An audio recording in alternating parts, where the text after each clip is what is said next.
Hi, I'm Steve Stanchfield, and this week on Cartoon Research I thought we'd do something a little bit different and actually look at some nitrate film.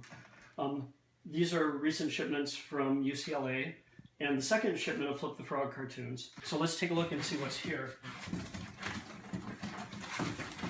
I have to admit that I've cheated and I've opened all of these reels already because, you know, it's like Christmas. This here is Funny Face. What's kind of interesting about the flips is that some of the films have all of the original material and some of the films only seem to have one single master print. So it looks like sometimes they were using a 35mm print as the master material, and in this particular instance, that's the case. So with Funny Face, the existing 35mm material seems like it's the second version of this film. There's actually two. Interestingly, all of the material on that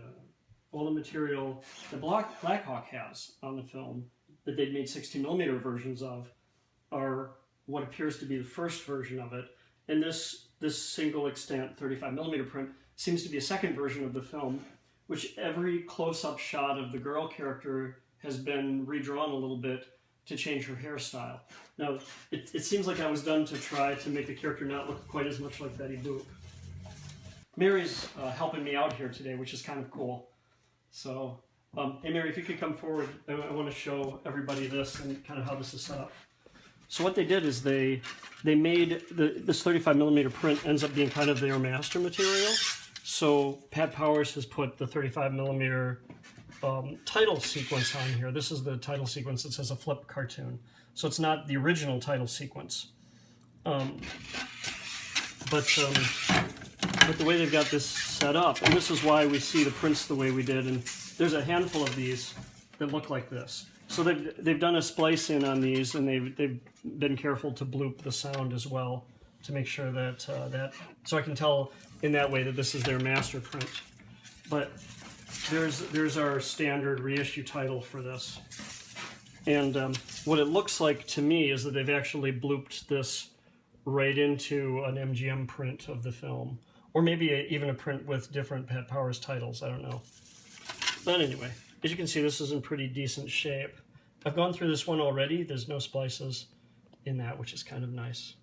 What's kind of cool about a lot of these Flip the Frogs is that they have a hand-drawn title before the titles that says the name of the cartoon, which is kind of cool. So here is, here's the MGM title, which would be on the front of almost all of these, at least the original camera negative, if it stayed intact. And there's Ragtime Romeo, the original titles on that, which is nice. And there's no soundtrack on this. That's because, of course, in the original camera negative, there wouldn't be a soundtrack, and that's all we get. So you can see that we've got some black on there. We got a little bit torn up into the beginning of it. It looks like maybe they slugged some frames here because maybe this got damaged before that. So we're starting with the iris already coming in a little bit. As for, of course, we'll splice that and put it together. Look, okay, so there's a slug frame. So it looks like that the original camera negative had been damaged at some point here. And so they've spliced in a few frames of black. So if you watch old cartoons, sometimes you'll see stuff like that happen. And sometimes it's because the camera negative was damaged. Here we go too. So here, you'll see that there's like some little notches in the side of the film here. That's from the, let me turn the camera straight, yeah. You can see the notches there. The reason that those are there is because those are actual lab marks to change the contrast timing at that point. This looks like the neg to Stormy Seas, another early one in the series. So back in the 70s, there was a thought, at least at UCLA, that the cores, which is the thing that you saw in the middle of the other films, that the core was somehow acidic and was contributing to the deterioration of the nitrate. And so they popped the cores off a lot of the prints back at that time, a lot of the negatives. And if the film hadn't been touched since then, they were still popped off. So the first time I visited UCLA to look at the flips, we ended up putting a lot of cores back on, and I guess I missed this one. The camera neg for Stormy Seas was pretty beat up as well, and sadly it just starts. A lot of the times is that a piece of film from a later date was added to the beginning of these. So let's say there would be a new title sequence added.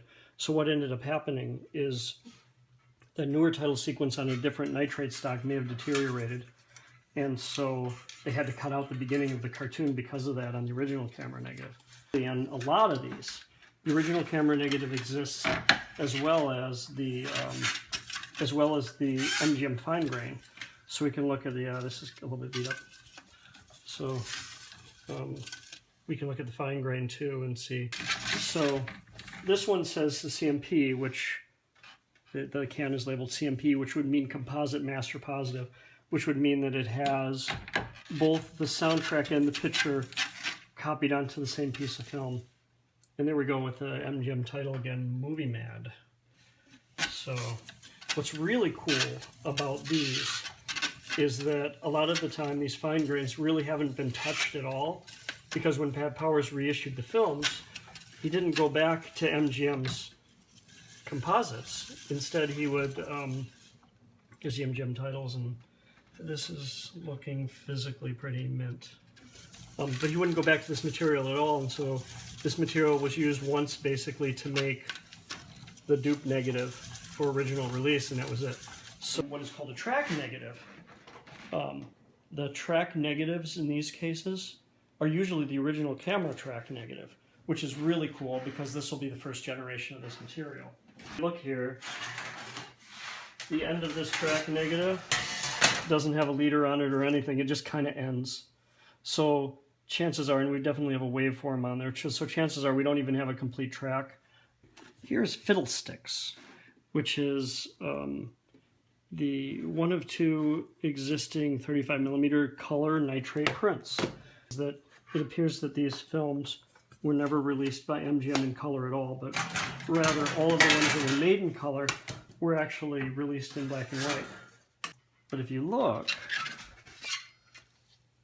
that's what the color content looks like on this. This piece of material is there's actually physical splices between shots. So this was used as some kind of master material, and it also has lab notches on it. But it's an absolutely gorgeous thing on this one. And this is the odd thing about these, is that the way that they're listed on the can or the way that they're listed in inventory isn't necessarily what you're going to find inside the can all the time. So it's incredibly advantageous to go to UCLA first and look through everything, because that last one was listed as a composite, which would mean picture and soundtrack, but in reality it was just the soundtrack. It was actually a fine grain soundtrack. This one here says LAV PMP. That would mean print master positive, so it's a fine grain. But LAV would mean that it's on the lavender film stock, so, and I'm happy that it is, because then now I can show you guys what a lavender looks like. Hopefully you can see her, but you might not be able to. It's a very, very light shade of lavender. And now we're seeing a dupe version of that same title card with the same opening that we saw in the original camera negative.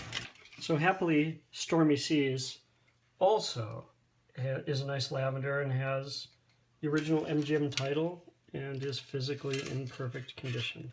So I know this was a little bit less than usual post. The interesting thing to me about this particular project is that a lot of this stuff still exists and it hasn't really been gone back to for a while. And it's nice to be able to look at that original material and just see what, first of all, what exists, and to be able to reconstruct and come from the original negative wherever we can. Sometimes those negatives exist just fine, and as you saw, sometimes they're kind of beat up. But fortunately, on the negatives that are beat up, a lot of the time, all that other material exists, so we shouldn't have that much trouble in terms of the reconstruction. One of the things that we're also doing on the Flip the Frog title that we did the same on the Willy Whopper title was to do 4K scans on every film. so that for future generations, there'll at least be a digital version that's to film quality. Anyway, guys, thanks so much. And everybody have a good weekend, and thanks for watching.